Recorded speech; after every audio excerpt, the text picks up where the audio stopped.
चाणक्य ने एक बात बहुत अच्छी कही थी कि जब जब आपको देश में बहुत लंबे स्तर तक राजनीति की सत्ता पर स्थापित रहना है तो अब तब आप इसमें धर्म के आधार पर, जाति के आधार पर, क्षेत्र के आधार पर लोगों में फूट डालते रहिए। उन्हीं की जिस तरह से शिक्षा मंत्री जी ने इन लोगों के गाल पर जो जोरदार तमाचा मारा ना, ये तमाचा पहली बार नहीं पड़ा इस समाज पर, बल्कि जो हिंदू धर्म के ठेकेदार है ये तमाचा लगातार जब से रामचरितमानस लिखे गए तब से पढ़ रहा करूंगी इसकी, क्योंकि ललित सिंह यादव ने बिल्कुल जो सच्ची रामायण है उसके चीथड़े चीथड़े उड़ाकर लोगों के सामने खड़े। रामचरितमानस है जो कि सुंदर कांड है, उसमें साफ साफ लिखा है कि ढोल गवार पशु शूद्र और नारी ये सकल ताड़न। उन लोगों को इन जैसे ग्रंथों का बहिष्कार करना ही नहीं चाहिए, बल्कि इनको खुला तौर पर जिस तरह से परम पूज्य बाबा साहब ने मनुस्मृति को जलाया था उसी तरह से जो रामचरितमानस है या गीता है या जितने भी हिंदू धर्म के ग्रंथ तौर पर खुले रूप में इन लोग जितने भी धर्म ग्रंथ है हिंदू धर्म के उनका बहिष्कार और बहिष्कार नहीं बल्कि इनको खुलेआम जलाया जा रहा है।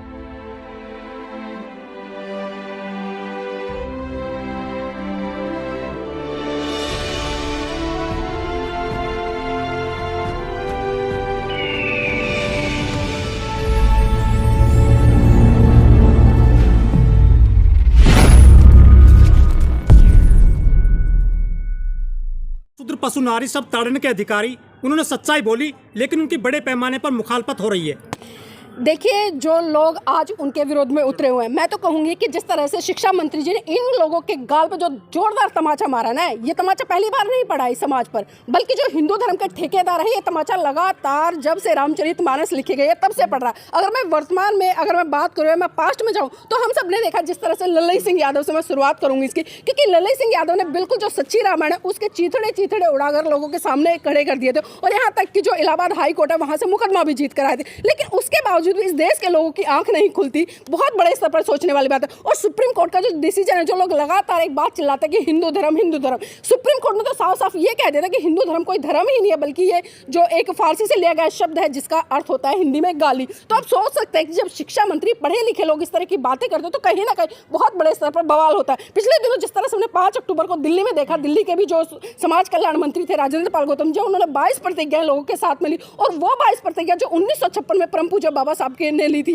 ये प्रतिज्ञा जब हुई तो जो लोग थे वो तिलमिला गए थे। आखिर ये लोग तिलमिलाए क्यों? क्योंकि जब जब इनके धर्म ग्रंथ खुलते हैं तब तब इन मनुवादियों की पोल खुलती है और जब पोल खुलती है तो वो हवा की तरह इस तरह से उड़ता है कि जिस तरह से आंधी में जो रेत का ढेर होता है वो उड़ जाता है। लेकिन जो हिंदू धर्म के लोग, सनातनी जो लोग हैं वो कह रहे हैं कि ये तो समाज में जो कटुता फैला रहे हैं, नफरत फैला रहे हैं चंद्रशेखर यादव।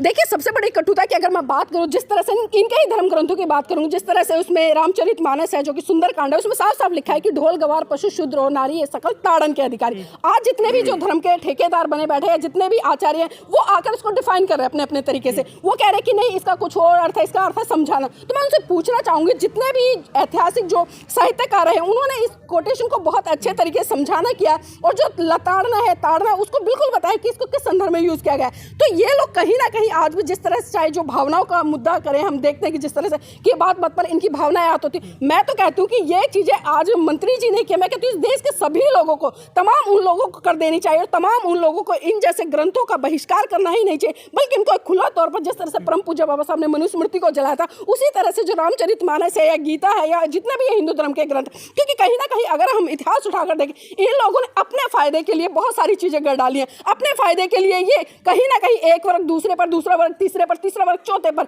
एक दूसरे सीढ़ी की तरह बैठा हुआ है। अब लेकिन जो निचले वाले दो हैं वो इसलिए नहीं बोलते कि मैं कम से कम इनसे नीचे हूँ, लेकिन आज बात उठती है कि जो शूद्र समाज है, शुद्ध समाज में बहुत सारी जातियां आती है, SC ST OBC माइनॉरिटी, लेकिन विडंबना यह है कि इसमें कुछ 2-3 जातियां जो कि अपने आप को दबंग कहती है, चाहे वो गुज्जर हो, जाट हो या यादव हो। लेकिन मैं धन्यवाद देना चाहूंगी जिस तरह से आज बिहार में जो एक आंदोलन हो रहा है, क्योंकि वो आंदोलन कोई और नहीं कर रहा बल्कि यादव समाज के लोग कर रहे हैं और जिस स्तर पर कर रहे हैं मैं देख रही हूँ तमाम मीडिया जो लोग हमारे साथी डाल रहे हैं, झाड़ू लेकर ये लोग मनुस्मृति का बहिष्कार करते हैं, तुलसीदास का बहिष्कार करते हैं, रामचरितमानस का बहिष्कार कर रहे हैं और खुले तौर पर जिस तरह से वहां पर मूर्तियां जो जलाई जा रही हैं, उनके जो पुतले जलाए जा रहे हैं, वास्तव में सराहनीय काम है। आज कहीं ना कहीं दिशा बढ़ रहा है। लेकिन नीलम जी, ये जो रामचरितमानस है ना, घर घर में पढ़ा जाता है, महिलाएं भी इसमें कथाओं में सुनती है इसको जाकर के।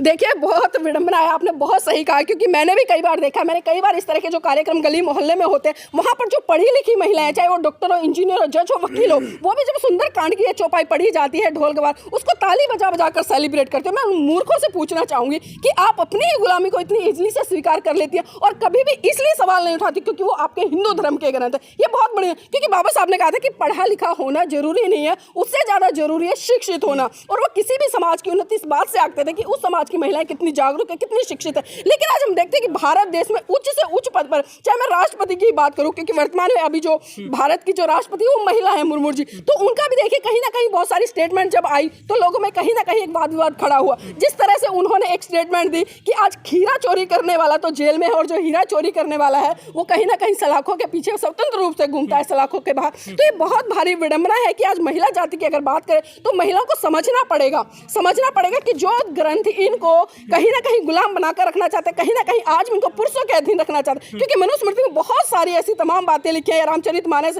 उसमें बहुत सारी बातें लिखी है। और जिस तरह से लोग रामायण की बात करते हैं और आज जिस तरह से लोग श्री राम जो भगवान कहते हैं उनको आदर्श मानते हैं, तो मैं पूछना चाहती हूँ जो महिला खासकर इनको आदर्श मानती है, अगर आपके पति गर्भ अवस्था में आपको वनवास में छोड़ आए तो क्या आप तब भी उन्हें भगवान मानेंगी? या आपके पति कृष्ण की तरह जो रासलीला लड़ाते फिरे तो क्या तब भी आप उनको भगवान मानेंगी? या आपके ही पति जिस तरह से जो द्रौपदी का चीर हरण हुआ वो आपके साथ में होता है तो क्या तब भी आप उन्हें भगवान मानेंगी? लेकिन नीलम जी, ये जो चौपाइयाँ लिखी गई हैं महिलाओं के खिलाफ में, ये महिलाओं ने पढ़ी नहीं है चौपाइयाँ, या वो पढ़ना चाहती नहीं है किसी कारणवश? देखिए महिलाओं ने पढ़ी है, मैंने कहा ना, महिलाएं ताली बजा बजा कर आनंद उठाती हैं, ताली बजा बजा कर हर्षोल्लास के साथ में खुद उन रामचरितमानस की जो ये चौपाइयाँ हैं इनको दोहराती हैं। लेकिन विडंबना ये कि वो सोचती नहीं है। मैंने कहा ना, सोचना और पढ़े लिखे होना दोनों में बहुत फर्क है। जो जागरूक होगा, जो सोचेगा, वो सवाल खड़े करेगा। लेकिन आज जिस तरह से हम देख रहे हैं जो भारत देश का सिनेरियो बना, क्योंकि आज लगातार हम देख रहे हैं कि हिंदू राष्ट्र खतरे में, हिंदू राष्ट्र खतरे में, हिंदू राष्ट्र खतरे में। और ये हिंदू राष्ट्र है कौन सा? मुझे नहीं पता, भारत के नक्शे में कहाँ पे है। बहुत सारे बुद्धिजीवी लोग हिंदुस्तान शब्द कहते हैं। अब मैं उनसे पूछना चाहती हूँ, अगर संवैधानिक तौर पर हम बात करें या भारत के मैं कॉन्स्टिट्यूशन की बात करूँ, वहां पर हिंदू शब्द कहाँ इस्तेमाल किया गया, या ये जो हिंदू धर्म है वहां पर हिंदू शब्द कहाँ इस्तेमाल किया गया, या हिंदुस्तान शब्द कहाँ इस्तेमाल किया गया? ठीक है नीलम जी, ये जो सारे ग्रंथ है, चाहे मनुस्मृति हो, रामचरितमानस हो, रामायण हो, महाभारत हो, या बहुत सारे ग्रंथ हैं हिंदुओं के, इनको जो लिखा गया था ब्राह्मणों के द्वारा लिखा गया था, उनको अधिकार था पढ़ने लिखने का। अब जो लोग पढ़ रहे हैं उनकी क्या गलती है? वो तो व्याख्या कर रहे हैं केवल। बिल्कुल सही बात है, क्योंकि ये सारी चीजें इन्होंने लिखी है और इन्होंने लिखी इसलिए थी कहीं ना कहीं क्योंकि ये पता है कि ये समाज पढ़ेगा नहीं, सवाल नहीं करेगा, समझेगा नहीं। लेकिन इनको नहीं पता था कि एक दिन ऐसा भी आएगा कि संविधान के तहत जब लोगों को शिक्षा का अधिकार मिलेगा, स्कूल के दरवाजे खुलेंगे, वो तर्क वितर्क करना जानेंगे, वो पढ़ना लिखना जाने, वो इस देश के अच्छे और सच्चे साहित्यकारों को पढ़ेंगे तो इन धर्म ग्रंथों पर सवाल भी करेंगे। और आज आप देख रहे हैं कि खुले तौर पर, खुले रूप में इन लोग जो इतने भी धर्म ग्रंथ हैं हिंदू धर्म के, उनका बहिष्कार और बहिष्कार नहीं बल्कि इनको खुलेआम जलाया जा रहा है। लेकिन परमहंस ने धमकी दी है कि 10 करोड़ रुपए देंगे जीभ काट कर लाओ चंद्रशेखर की।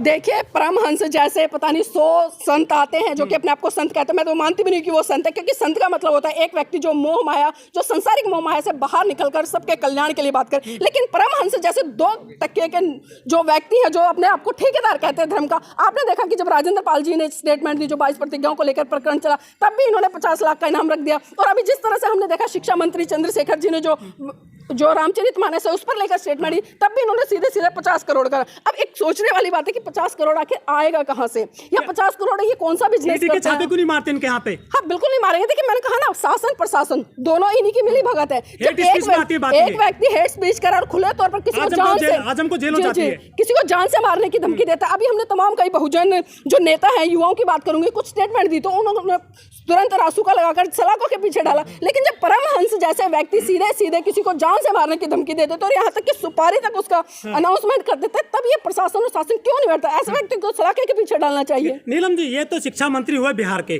जो कह रहे हैं कि रामचरितमानस जो समाज में नफरत फैलाता है। एक और शिक्षा मंत्री है कर्नाटक के, वो कह रहे हैं कि सावरकर बिल्बुल पर बैठकर जाते थे सलगढ़ जेल से और वहां से निकलकर आते थे। दोनों शिक्षा मंत्रियों की मानसिकता कैसी देखती हैं आप? देखिए बिल्कुल, जो सावर की बात करें, मुझे नहीं पता कि वो सावर को किस तरह से देखते हैं, और उनकी जो स्टेटमेंट है उससे साफ पता चलता है आज कौन सा व्यक्ति है। मैंने कहा ना, इन लोगों ने पता नहीं किस किस पक्षियों पर बैठाकर उड़ा दिया है, किस किस की नाक से बच्चे पैदा करा दिए, किस किस के जीवाओं से बच्चे पैदा करा दिए। इनके जितने भी धर्म ग्रंथ है ये बहुत सारे अपने आप में अतुल पतुल है, और जब इन पे सवाल खड़े होते हैं ये अपने आप ही पूछते हैं। जिस तरह से ब्राह्मणवाद व्यवस्था, जिस तरह से आपने कहा कि बुगले पर बिठाकर उनको उड़ा दिया सावर को। अब सोचने वाली बात यह कि जिस तरह से जो ब्राह्मणवाद व्यवस्था में 4 वर्ण बनाया, जिसमें कि वो ब्रह्मा कहता है कि जो ब्राह्मण है वो मुख से पैदा होगा, जो क्षत्रिय भुजाओं से पैदा होगा, जो वैश्य वो नाभिक से पैदा होगा, जो शूद्र है वो पैरों से पैदा होगा। क्या आपने कभी तक आज तक इतिहास में अब से लेके आज तक क्या कभी आपने देखा है कि कोई व्यक्ति मुंह से पैदा हुआ, या कोई व्यक्ति भुजाओं से पैदा हुआ, या कोई व्यक्ति नाभिक से पैदा हुआ, या कोई व्यक्ति पैरों से पैदा हुआ। तो इनके जितने भी धर्म ग्रंथ है वो सारे अजूल फजूल और पता नहीं कैसी कैसी बातें करते हैं। इन पर बात ही ना करें तो अच्छा होगा। लेकिन धीरेन्द्र शास्त्री की आजकल तूती बोल रही है पूरे देश में। देखिए, तूती जैसी बोल रही है, आप सबको पता है, क्योंकि ये व्यक्ति, मैं कहूंगी कि इतना बड़ा महामूर्ख है, इतना बड़ा महामूर्ख है। और मैं कहूँ मेरे सामने आए तो इसके गाल पर 2-4 थप्पड़ लगा के पहले तो ये पूछूं कि जितना ये अर्थशास्त्रों की बात करता है, या जितना चमत्कारों की बात करता है, या जितना कि अपने सामने पब्लिक को बैठा के उल्टी सीधी बात करता है। और अभी आपने देखा कि जिस तरह से आज तक का एक एंकर किस तरह से उसका कदम पड़ा था, तिवारी जी, और जिस तरह से उसकी कुंडली निकाली। कुंडली तो आप सब में 1 घंटे में, आप मुझे समय दीजिए, मैं आपका सारा डाटा निकाल के रख दूंगी गूगल से, और गूगल से भी जितने मेरे संपर्क में लोग होंगे उनसे आपका सारा डाटा। तो ये चीजें कहीं ना कहीं हमें पता है, जो बीजेपी है और आरएसएस है वो इस तरह के जो ठेकेदार है धर्म के, उनको प्रचारित और प्रसारित करने का काम करे, क्योंकि कहीं ना कहीं इनके द्वारा जो आम पब्लिक वहां पर इकट्ठी होती है, जो भीड़ इकट्ठी होती है। और मैं कहूंगी कि ये तो कहीं ना कहीं, देखिए जो है ये धीरेन्द्र शास्त्री, इससे पहले राम रहीम हो, आसाराम बाबू, जितने भी ये अपने आप को बाबा कहते हैं, संत कहते हैं, पहले तो अपने आप को बाबा या संत कहना छोड़ दे। और कह भी रहे तो मैं उस पब्लिक से पूछना चाहती हूँ जो पढ़ी लिखी है, डॉक्टर है, इंजीनियर है, वकील है, पता नहीं कितनी डिग्रियां लेके, ऐसे महामूर्ख जो 10वीं 12वीं फेल होते हैं, इनके आगे नतमस्तक होती है। लेकिन नेता मंत्री आईपीएस भी जा रहे हैं, आईएएस भी जा रहे हैं, जो नतमस्तक हो जाते हैं, इसके चरणों में पड़ जाते हैं। देखिए, वोट बैंक की राजनीति है। मैंने कहा ना, ये सिर्फ जितने भी नेता जाते हैं वो सिर्फ वोट बैंक लेने के लिए इनके पास में जाते हैं। आपने कांग्रेस के शासनकाल में भी देखा होगा, कितने तमाम जो डेरे चलते थे, बहुत सारे सत्संग होते थे, बहुत सारी कथाएं होती थी, लेकिन उसके बाद क्या हुआ, एक एक करके सबको सलाखों के पीछे डाल दिया। अब इसकी बारे आने वाली देख लेना आप थोड़े दिनों के बाद में। अच्छा, मतलब ये भी सब जेल में जाएंगे? बिल्कुल जेल में जाएंगे, आप भी यही है, मैं भी राधे माँ नजर नहीं आ रही आजकल। देखिए, राधे माँ पता नहीं कौन से दरवाजे में छुपके बैठी है, कौन से ताले के अंदर बंद है, क्योंकि कहीं ना कहीं हम देखते हैं उनका धंधा ठप हुआ है, नहीं हुआ, लेकिन राधे माँ का जो प्रकरण है आप सभी अच्छी तरह से जानते हैं कि इस तरह के लोगों को यहाँ पर स्थापित किया जाता है। और सिर्फ मैंने कहा ना, सिर्फ ये आरएसएस, बीजेपी और जो धर्म के ठेकेदार है, कि कहीं ना कहीं इनको पता है कि भारत देश की जो जनता है वो बहुत मूर्ख है, और इनको धर्म के आधार पर उलझा के रहो। कभी राधे माँ पैदा करते, कभी पता नहीं कौन सी माँ पैदा करते, कभी कोई सा देवता पैदा करते, कभी कोई सा बाबा पैदा करते। और सबसे बड़ी विडंबना ये है कि भारत देश में जो 33 करोड़ देवी देवताओं का हवाला दिया जाता है, जब भारत पर आक्रमण होता है तो 33 करोड़ देवी देवता आखिर मर कहाँ जाते हैं? सबसे बड़ी बात है, जब देश में आरक्षण के आधार पर लड़ाई तब कहां चले जाते हैं? जब ये चुनाव कर पाते हैं, ये कहां चले जाते हैं? क्यों आप देश की जनता का इतना पैसा खर्च करते हो? अभी पिछले दिनों जिस तरह से आपने पिछले साल पुलवामा जो अटैक हुआ, इतने धीरेन्द्र शास्त्री है, राधे माँ, जितने भी अपने आप को चमत्कार कहते हैं, तो क्यों नहीं उस घटना का इन्होंने हवाला दे दिया था? क्यों नहीं इन्होंने मतलब एजेंसी को खबर कर दी सरकार कि आप बचा लीजिए भाई, पुलवामा में अटैक होने वाला है, या आरडीएक्स जो लेके आए उससे कम से कम जो निर्दोष लोग थे, जो हमारे सैनिक थे, वो तो बच जाते। लेकिन कोई साइंटिफिक टेम्परामेंट इनके पास नहीं है जवाब देने के लिए, उसके बावजूद तो भीड़ कम नहीं होती इनके पास में।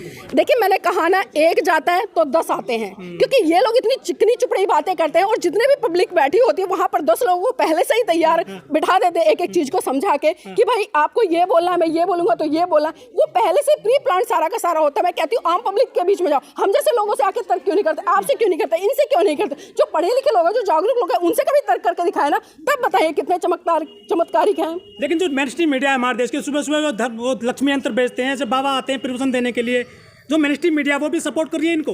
देखिए, जो मेन मीडिया की तो बात कीजिए मत, क्योंकि आपको पता है जिसकी सत्ता होती है उसी की मेन मीडिया होती है। जो सत्ता कहेगी मेन मीडिया वही करेगा। जिस तरह से बिल्कुल बहुत सारे टीवी चैनल चल रहे हैं, आप देखो ना, जिस तरह से शस्त्र बेचते हैं, आपके लक्षण दूर हो जाएंगे, आपके बच्चा हो जाएगा, आप मतलब जीवन साथी से छुटकारा मिलेगा, मतलब किस तरह की उजूल फजूल बातें करते हैं। जब बात करनी चाहिए इस देश की शिक्षा नीति पर, जब बात करनी चाहिए इस देश के रोजगार के लिए, जब बात करनी चाहिए अच्छे स्वास्थ्य के लिए, जब बात करनी चाहिए अच्छे अस्पतालों के लिए, जब बात करनी चाहिए जब इस देश के जो नौजवान युवा है उसकी पीढ़ी को सुधारने के लिए, तब ये कहीं ना कहीं धर्म शास्त्रों में उलझाकर या धर्म में उलझाकर इन लोगों को कहीं ना कहीं मोहरा बनाते हैं। और एक चाणक्य ने एक बात बहुत अच्छी कही थी कि जब जब आपको इस देश में बहुत लंबे स्तर तक राजनीति की सत्ता पर स्थापित रहना है, तो अब तब आप इसमें धर्म के आधार पर, जाति के आधार पर, क्षेत्र के आधार पर लोगों में फूट डालते रहिए और शासन करते रहिए, और वही हो रहा है।